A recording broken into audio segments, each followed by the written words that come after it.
Yeah. Donc, voilà, awa, il va donner na kunya familial ke aramade kele fle quoi, kele mo shima ke qui m'a regretté à la ti.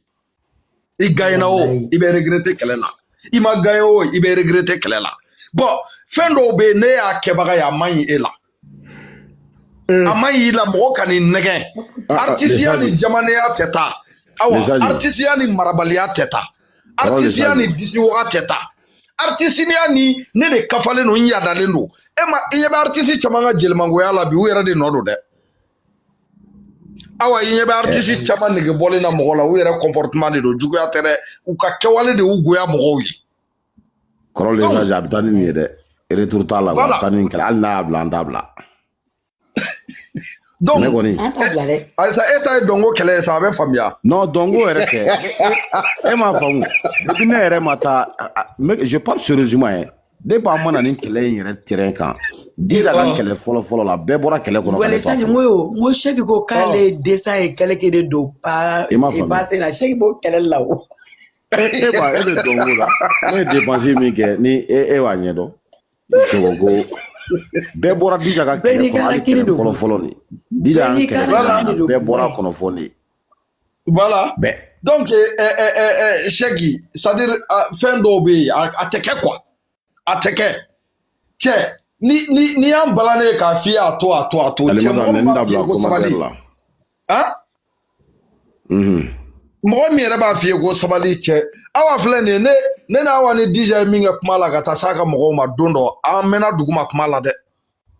Wallahi. Dieu kumate ne ma min fouye Dieu kumate wa ado ere précisément les sages ado ere ma dimine koro ne dimina ere foka jigi ka bo conférence kono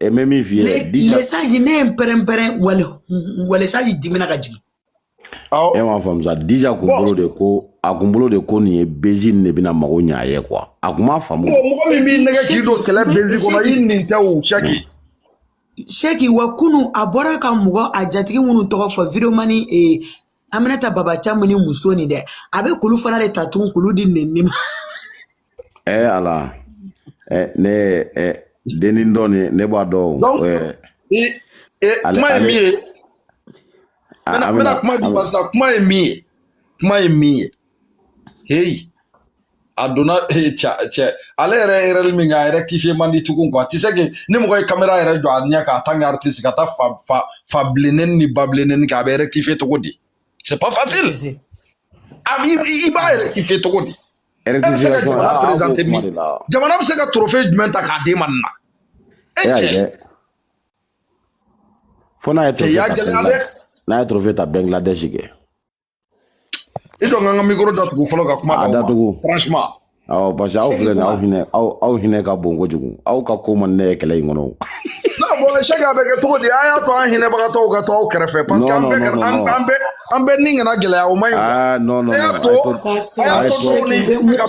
c'est bien Sheki mbe mu fie ma tese kuma la ni wale saje le saje bisi kele yere la wallahi fani te baninte ni le saji kushi yere ni fani bacha fabe fabe luya le saji bi se kuma na yere de Sheki ni le saji gushi fani te baninte tellement be se kuma na ba do ife wallahi bilay ite wete sunro ishi shoko no mo te se kella nai bilay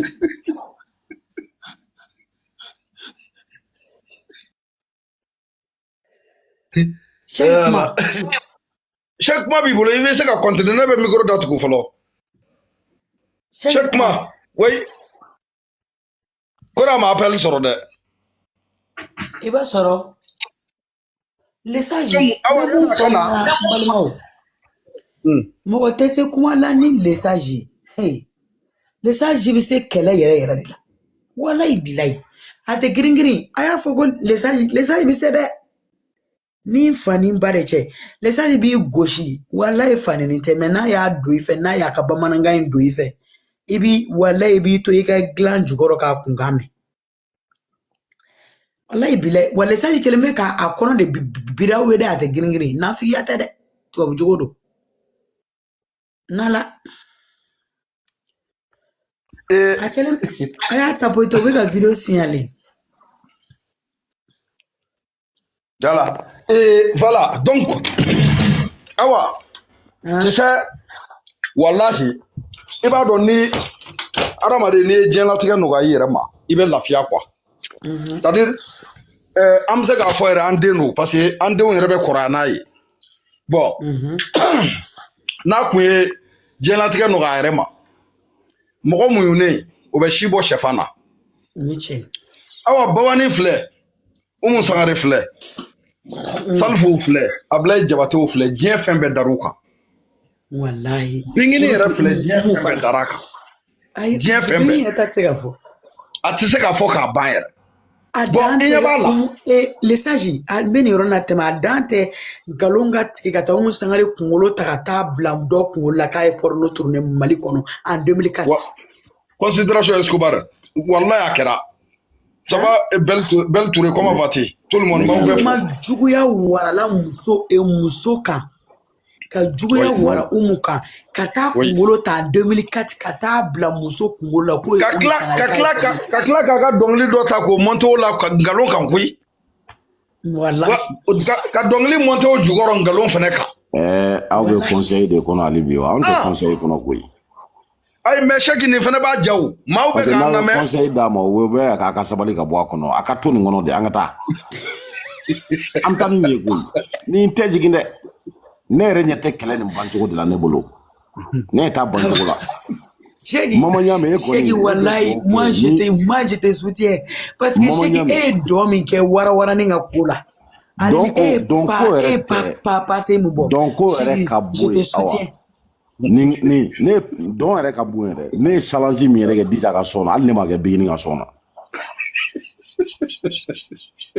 Ne ka vidéo kɔnɔ Dija ka sɔn min tun b'a kɔnɔ hali o tun tɛ. N ko don dɔ la Cheick ne kun bɛna Cheick wele sufɛ n ko Cheick n k'i bɛna ɲina Bigini n k'i bɛ ka ɲina Bigini kɔ wa n ko parce que i ka nafiya a don heureusement n b'a dɔn an kun b'a wuli ɲɔgɔn na parce que a don ne y'a wele fo siɲɛ 2 a ma ne ka appel ta. Kɔfɛ a seginna ka ne wele o sɔrɔ wa ne sunɔgɔra. Ne kun bɛna wele n ko Cheick n k'i bɛ ka ɲina Bigini kɔ n ko parce que i ka nafiya n ko tiɲɛ ye mɔgɔ défend ye.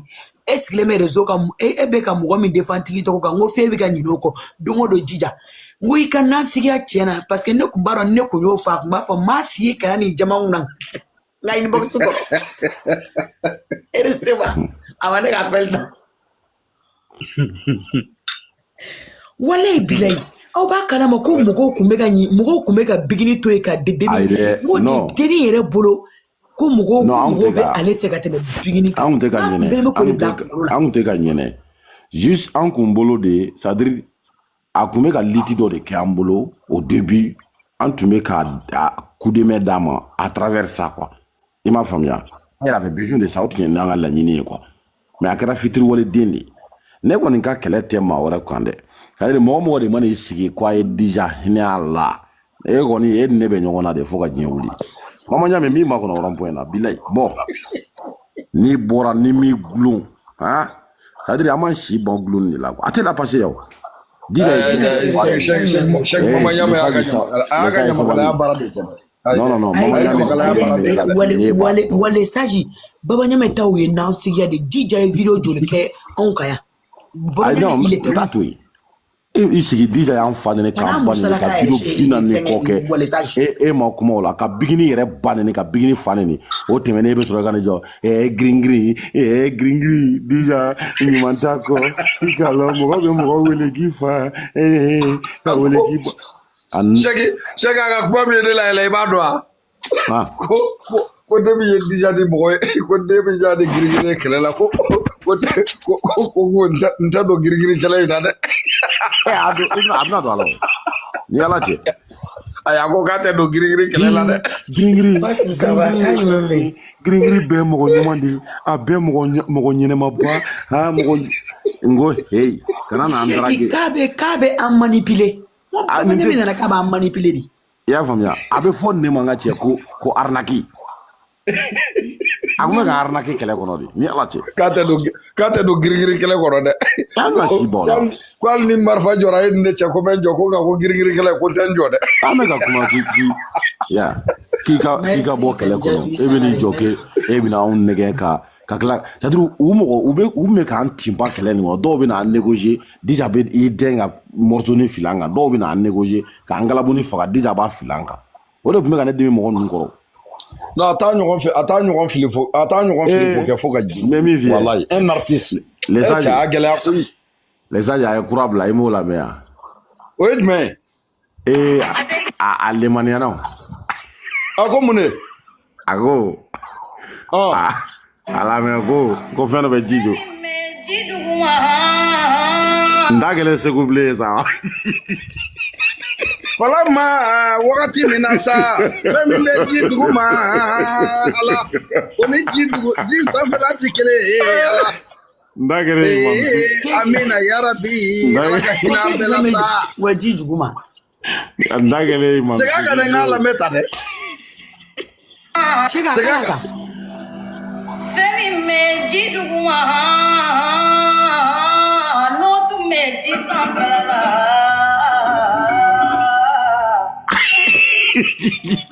fɛn min bɛ ji dugu ma alimawu bɛ ji sanfɛ a kɛra imam segu bilen de an bɛ tubi yan o bi la ne ma kan ɲuman da i k'a fɔ ma ko tu f'e ka la ilaha muhammad rasulullah f'e ko sallallahu alaihi wasallam. c'est quoi ça e bɛ bi mɔgɔw kan ko fɛn bɛ ji dugu ma mun bɛ ji dugu ma ni jɛgɛ tɛ. Sɛki ese e ni awa de tɛ ji dugu ma.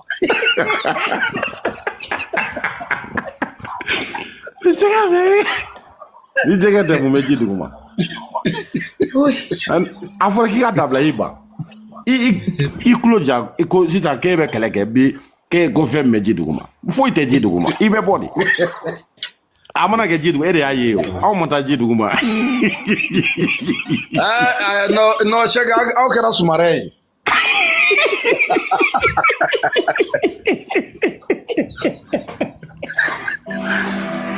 donc sɔrɔ ne ye namɛ su na sisan n k'a y'a bila yaji a ma mɛn o a y'a bila yaji quelques heures ne y'a lamɛn ne yɛlɛla n ko wajulu ko la wa. les sages ne kan ka ne kɔrɔ fɔ an ye morikan na. falamma ja alma'u waati min ji nana ala.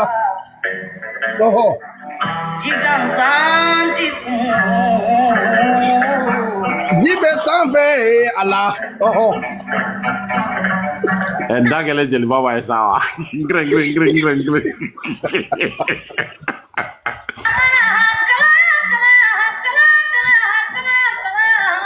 n t'a ye ka tɛngɛrɛ la a kan ka tɛ o ka a ka kalan tɛna kɛ nin da to.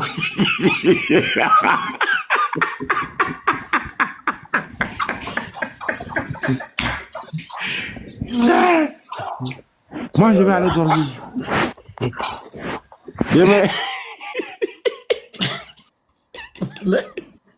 les sages mun bɛ di dugu ma. sumarɛ kɛ. nta Sɛki ni awa kelen sumarɛ ye sa wa aw de bɛ ji dugu ma ye kɛ. walayi bɛɛ ka baara don.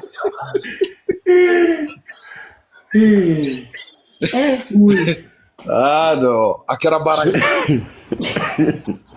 effectivement ɲɛ b'a la a rythme kɔni Segu bilen ka rythme yɛrɛ de don. et puis foyi man dabali ban ko kan tɔ bɛ ka goya de quoi. tellement mais kasi ni dɔnkilida bɛ bɛn wa sinon a kontan ne ye dɔnkili min ko a mana kɛ ɲaw ɲama ko ala bɛna cɛ dɛ. bon i b'a dɔn Sɛki. bon ni i b'a dɔn mɔgɔ bɛ ɲinɛ min kɔ ka to k'a fɔ ko ala bɛ tiɲɛ dɛmɛ o b'a sɔrɔ laala e yɛrɛ sabali laala de. n'i ban ka sabali ala ye ka kɛlɛ ta i yɛrɛ ye ko ala bɛ tiɲɛ dɛmɛ ala t'i dɛmɛ o la dɛ. mɔgɔ bɛ ɲinɛ nin yɔrɔ de kɔ han. n'i ma ɲɛ i bɛ sabaligiya to ala ma a to a ma a b'i wasa nka e yɛrɛ k'i sigi ka fɛn dɔ ta ka kokɛbaliw kɛ ka sɔrɔ k'i jɔ ko ala b'i dɛmɛ a b'i dɛmɛ ni mun ye. a ye karamɔgɔ kelen fɔ an ye ka na min bɛ se k'o résultat di ko ala b'i dɛmɛ k'a dalilu bɛ yen a ka na n'a ye e bannen kɔfɛ. nin tɛ karamɔgɔ ko la koyi. ni a bɛ taa n'a kun sabalila a kun bɛ don dɔ jabɔ kosɛbɛ.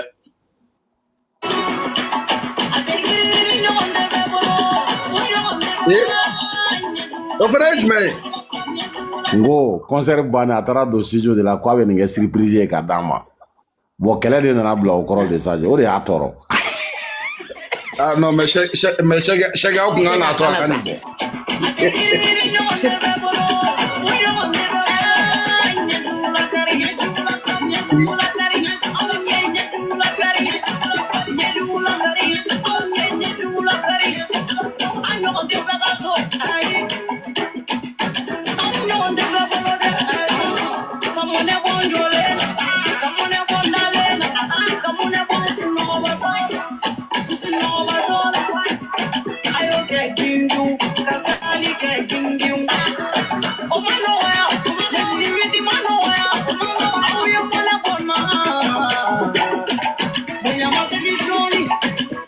K'a ye bonyamasegin k'a ɲɛ